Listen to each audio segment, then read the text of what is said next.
Well, I have left Adrian for a little while and I'm joined now by Bentley's design director, Stefan Silav. Stefan, wow.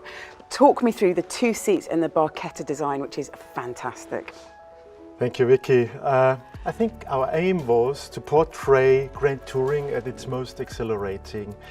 And it was also, despite the fact we see a very futuristic and modern car, a nod towards our classic Bentleys, like the Birkin blower. Coming to the question of your two seats, the blower had two seats and no roof.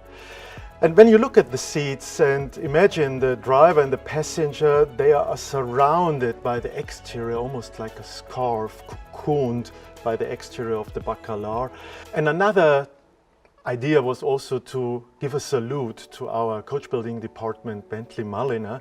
They always made pieces of art, as you know, and I hope the Bacalar will be seen as a piece of art in the future. So it is futuristic looking, and I can see that there's a sense of the EXP 100 GT about it. Exactly. We obviously got our inspiration from the EXP 100 GT, which was the manifesto for the brand and for the future of the brand. And we took a few details, like a very strong statement around the front grille, typical Bentley matrix grille. This time only two lights with a very specific light graphic. And at the rear of the car, very, very three-dimensional rear lights. Again, like in the EXP 100 GT. And also there are sustainable materials that you showcased in the EXP 100 GT. Absolutely. We gave a promise 9 months ago, and here we go. The first promise are fulfilled. So, for example, when you look at the exterior paint, Yellow Flame, it contains ash of rice husk, and they develop in a very, very sustainable way this magic metallic glow. In the interior, we used the 5,000-year-old river wood in an open pore finish, but also in a glossy finish.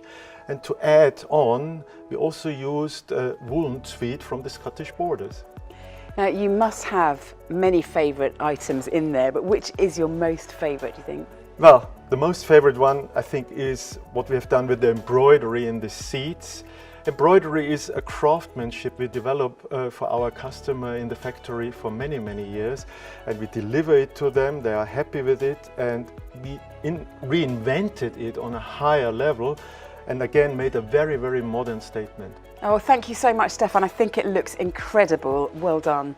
Thank you, Vicky. So I'm rejoined by Adrian. Adrian, this is not a concept car. This is actually going to be made. It is. We will build 12 of these cars. We'll start deliveries in the next year, and everyone will have exactly the same technical basis as this car.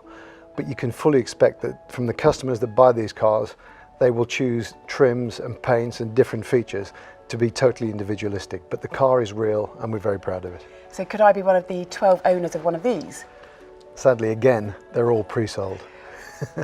Now, I'd like to take you back to what you said earlier, that you would like Bentley to become the world's most sustainable luxury car company. What are the next steps for you for this? So that is a long journey, and we will take systematic steps to get there, but every journey starts with the first step.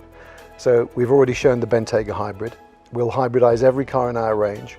We've shown EXP 100 GT, the future of luxury, and just 9 months later, most of the materials that we've trialed and experimented with there, we're able to bring into this fantastic vehicle.